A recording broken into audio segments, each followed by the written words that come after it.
বহুল আলোচিত শিশু রামিসা হত্যার যে মৃত্যুদণ্ডের রায় সেটি কনফার্মেশনের জন্য হাইকোর্ট ডিভিশনের সংশ্লিষ্ট শাখায় আজকে এসেছে। এ ব্যাপারে রাষ্ট্রপক্ষ কি ভূমিকা নিবে আমরা জানতে চাচ্ছি। দেখুন, আমরা আসলে রামিসা যে তার করুণ মৃত্যু এবং হত্যাকাণ্ডের যে রায় নিম্ন আদালত কর্তৃক ঘোষিত হয়েছে সেই রায়ের রেফারেন্স হিসেবে আসার জন্য অপেক্ষা করছিলাম। আপনার সঙ্গে যে মুহূর্তে কথা বলছি সেই মুহূর্তে আমি জানতে পেরেছি যে এই রেফারেন্সটি নথিটি বর্তমানে সুপ্রিম কোর্টের হাইকোর্ট বিভাগের আদান প্রদান শাখায় গৃহীত হয়েছে। এখান থেকে এটি এই সংশ্লিষ্ট শাখায় যাবে এবং আমাদের দুইজন আইন কর্মকর্তা, একজন ডেপুটি অ্যাটর্নি জেনারেল জনাব জিয়ার খান রবিন এবং আরেকজন সহকারী অ্যাটর্নি জেনারেল, তারা সেখানে অবস্থান করছেন এবং আমি ইতিমধ্যেই সুপার এবং ডেপুটি রেজিস্ট্রারের সঙ্গে কথা বলেছি ওভার দ্য ফোন। তারাও অপেক্ষা করছেন যে রেকর্ডটি তাদের সংগ্রহে নেওয়ার জন্য, এবং আমি তাদেরকে বলেছি যে আপনারা যত দ্রুত সম্ভব পেপার বুক তৈরি করবেন এবং পেপার বুক তৈরি হওয়া মাত্রই আমাদেরকে জানাবেন।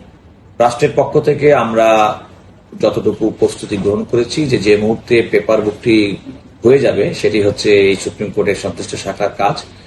তখনই আমরা আগামী রবিবার থেকে মাননীয় প্রধান বিচারপতি যে নতুন বেঞ্চ গঠন করেছেন সেই বেঞ্চে আমরা মামলাটি শুনানির জন্য উদ্যোগ গ্রহণ করব। এখানে একটি কথা বলা দরকার, আমি আশা করছি আগামী পরবর্তী 2 কর্মদিবসের মধ্যে হয়তো পেপার বুকের কাজটি সম্পন্ন হবে এবং পেপার বুকের কাজটি সম্পন্ন হওয়ার পরে আগামী রবিবার থেকে যে নতুন বেঞ্চ হবে সেই বেঞ্চের প্রথম শুরুর দিকেই হয়তো আমরা এই মামলাটি শুনানির জন্য তালিকায় আনতে পারব। আমি এতটুকু বলতে চাই যে এরকম একটা নির্মম হত্যাকাণ্ডের যে রায় নিম্ন আদালত কর্তৃক ঘোষিত হয়েছে, যে মূল আসামি এবং তার স্ত্রী তাদের ফাঁসির দণ্ডাদেশের হয়েছে এবং তার মানুষের যে প্রত্যাশা যতদূর সম্ভব এই রায়টি বাস্তবায়ন হোক এবং বাস্তবায়নের পদক্ষেপ হিসেবে আজকে রেফারেন্স হিসেবে যেটি এসেছে নথি সেটা দ্রুততার সঙ্গে শুনানি করা, নিষ্পন্ন করা, তারপরে আসামি দণ্ডিত ব্যক্তিরা যদি কোনো কারণে জেল অ্যাপিল করেন জেল কারার মাধ্যমে সেটিও একটা আমাদের বিবেচনায় রাখতে হবে। তারা যেন আইনগতভাবে তাদের নিজেদের পক্ষ থেকে যেটি করার সেটি সুযোগ গ্রহণ করেন, সেই সুযোগটু তাদেরকে দিতে হবে।